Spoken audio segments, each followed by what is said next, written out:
ये बहुत अजीब है कि देश के प्रधानमंत्री और मुख्यमंत्री के हिसाब से आप चुनाव का कार्यक्रम बनाते हैं। जब मोदी जी उद्घाटन कर लेंगे तो तारीखों की घोषणा होगी, जब योगी जी उद्घाटन कर लेंगे तब तारीखों की घोषणा होगी, जब उनके लिए सुविधाजनक नहीं होगा तो अयोध्या का चुनाव नहीं होगा, जब उनके लिए सुविधाजनक नहीं होगा तो तारीखें यूपी के उपचुनाव की बढ़ा दी जाएंगी।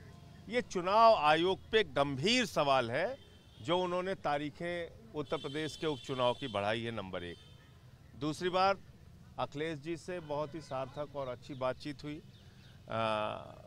उत्तर प्रदेश के उपचुनाव में आम आदमी पार्टी समाजवादी पार्टी के कैंडिडेट्स के लिए प्रचार भी करेगी और जहां भी ज़रूरी हुई सभाओं में हम लोग जाएंगे भी।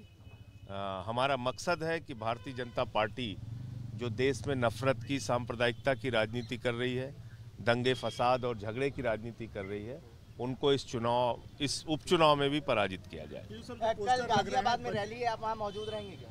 देखिए, ऐसा है, पोस्टर का जो आप सवाल उठा रहे हैं, जो लोग कोई काम नहीं कर, भाई चुनाव में आपको क्या बताना होता है कि भारतीय जनता पार्टी के डबल इंजन सरकार की ये उपलब्धि है, हमने इतना रोजगार दिया, इतना स्कूल बनाया, इतना अस्पताल बनाया, इतनी सड़कें बनाई, तो ये तो बताने के लिए है नहीं योगी जी के पास, तो पोस्टर वार में लगे हुए हैं, बांटेंगे कटेंगे कर रहे हैं।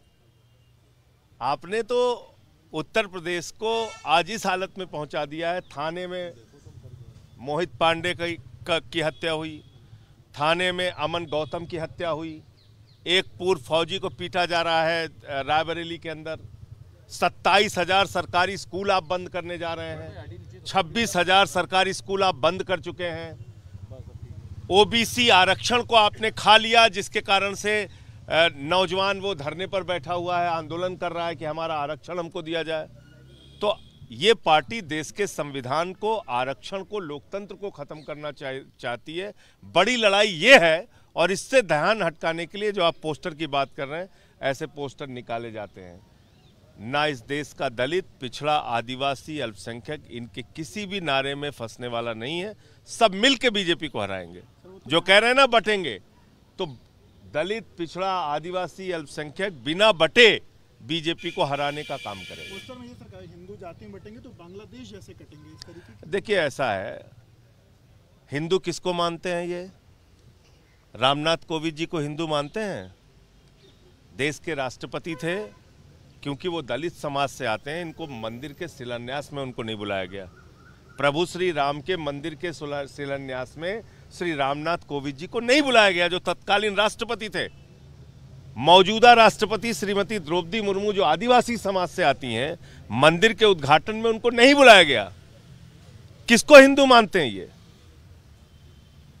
अखिलेश यादव जी एक मंदिर में चले गए पूजा करने पत्नी के साथ, तो उसको धुला गया गंगा जल से। किसको हिंदू मानते हैं ये लोग?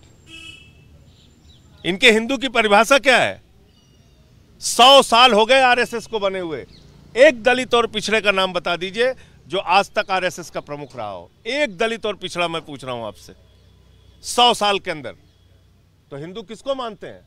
बीजेपी वाले किसको हिंदू मानते हैं? पूछिए उनसे।